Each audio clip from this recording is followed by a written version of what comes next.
Saya Faruk Nawawi, pamong belajar BPKB Lampung. Saya termotivasi untuk mengembangkan keterampilan kerajinan sulam usus. Pertama, berdasarkan hasil identifikasi bahwa kebutuhan masyarakat banyak berminat kepada pembuatan kerajinan sulam usus setelah menjahit. Kedua, rata-rata yang berminat itu remaja putri dan ibu rumah tangga. Tiga, kerajinan tangan sulaman usus merupakan ciri khas kerajinan khas Lampung. 4. Kerajinan tangan sulam usus bisa dikembangkan bermacam-macam kerajinan rumah tangga. Dan tujuan saya mengembangkan kerajinan tangan sulam usus yaitu pertama, terciptanya media belajar tentang kerajinan tangan sulaman usus. Dan yang kedua, dengan adanya media ini akan memudahkan dalam pembelajaran kerajinan tangan sulaman usus. Dengan pengembangan yang saya kembangkan ini, semoga bisa bermanfaat sebagai media belajar bagi para peserta didik yang selama ini hanya belajar secara praktek tanpa teori cara pembuatan keterampilan tangan sulaman usus. Untuk ini marilah kita ikuti cara pembuatan keterampilan tangan sulaman usus bersama narasumber Ibu Umaidah dari Kofana. Saya Ibu Umaidah dari Kofana Galeri Sulam Usus Lampung. Di sini saya akan menjelaskan bagaimana cara pembuatan kerajinan tangan sulam usus. Sekarang sulam usus ini sudah dikembangkan menjadi produk-produk yang lain seperti kebaya, back cover, sarung bantal kursi, peci, selendang, tas, dan juga selop, juga pernak-pernik rumah tangga lain seperti tatak gelas, tempat tisu, taplak meja, dan lain-lainnya. Berikut adalah cara pembuatan kerajinan tangan sulam usus. Persiapan pertama kita membuat kerajinan tangan sulaman usus adalah menyiapkan bahan kain sutra. Bahan kain sutra kita lipat miring membuat sudut 45 derajat. Gunanya kalau kita membuat bentuk lingkaran, dia tidak patah. Bahan kain yang sudah dilipat kita tekan agar ada bekas lipatan. Lalu kita mengguntingnya dengan gunting kain yang tajam untuk menghindarkan jangan sampai guntingan meleset, karena bahan tersebut cukup licin. Bisa juga pada lipatan itu kita garis pakai spidol warna, disesuaikan warna bahan dasar kain. Hasil guntingan berbentuk pita-pita panjang yang lebarnya lebih kurang 2 cm. Kemudian kita kumpulkan dan disusun untuk memudahkan kita nantinya menjahit. Di waktu menjahit, pita-pita itu kita lipat 2, lalu dijahit dari pertemuan lipatan itu lebih kurang setengah sentimeter memanjang. Untuk menentukan besarnya bidang yang kita inginkan, kita cukup melihat atau menyamakan besaran lebar sepatu mesin jahit bagian dalam. Setelah kita selesai melaksanakan penjahitan dan mengguntingnya seperti tali, lalu kita ambil jari-jari sepeda, bisa juga kawat atau lidi. Gunanya untuk membalik jahitan yang kita buat merupakan tali-tali tadi.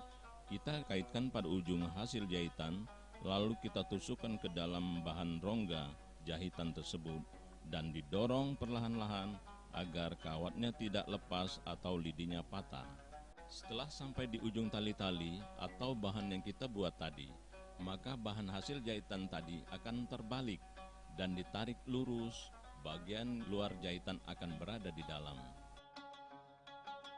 Hasil dari pembalikan tadi menjadi usus-usus yang merupakan bahan untuk disulam.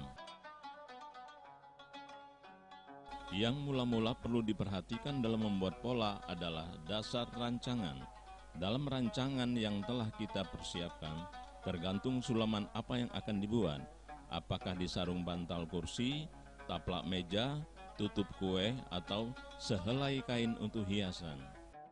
Kertas minyak yang telah digambar tadi dibentangkan di atas kertas kising atau kertas semen, lalu diperkuat dengan jarum pentol agar tidak bergerak atau tergeser. Setelah itu di antara kertas semen dengan kertas minyak tadi, disisipkan kertas karbon yang bagian kasarnya menghadap ke bawah atau di atas kertas semen. Lalu menyeplak gambar dari kertas minyak tadi diikuti dengan agak ditekan agar gambar tersebut terpola pada kertas semen dengan terang. Menjulujur ini adalah suatu pekerjaan menyusun usus-usus pada pola yang telah kita persiapkan. Jadi bagaimana bentuk pola itu dibuat, maka usus-usus itu mengikuti bentuk dan lekuk-lekuk pada gambar pola tersebut. Seandainya usus-usus itu habis belum mencapai gambar itu keseluruhan, maka usus-usus itu disambung dengan usus-usus berikutnya. Kalau polanya berbentuk lingkaran, penjelujurannya dimulai dari tengah. Sebelum penjelujuran, kertas semen itu dilapisi dengan kertas koran lebih kurang 4 lapisan, agar penjelujurannya kencang tidak mengkerut dan tusukan jarumnya tidak tembus ke belakang. Setelah penjelujuran, baru mulai menyulam dengan benang yang telah disiapkan sebelumnya, yaitu benang nilon yang disesuaikan warnanya. Untuk bagian tengahnya yang melingkar diberi sulaman bola-bola atau disesuaikan dengan yang kita inginkan. Cara membuatnya sama seperti kita menyulam sulaman tangan, yaitu saling menyilang dalam lingkaran. Ada yang berbentuk kupu-kupu, ini pun sama saling menyilang, tapi sebelumnya dibagi dua. Dibuat dulu sebelah kiri dan kemudian yang kanan.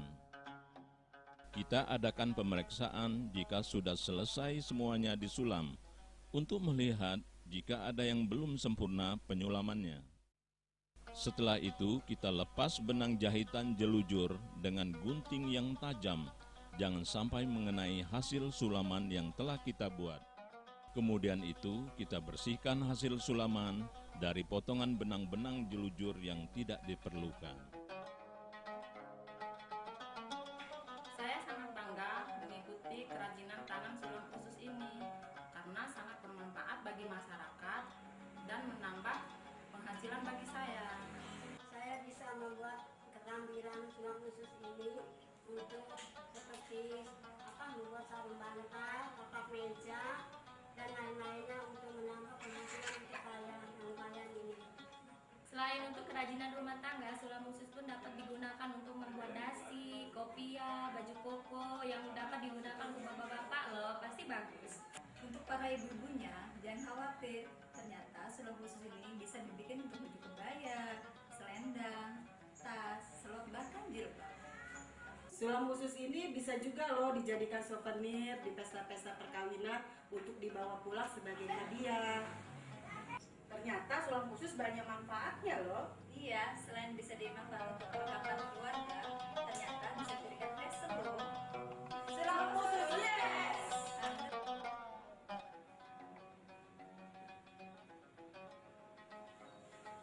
Demikianlah cara pembuatan kerajinan tangan sulam khusus Lampung.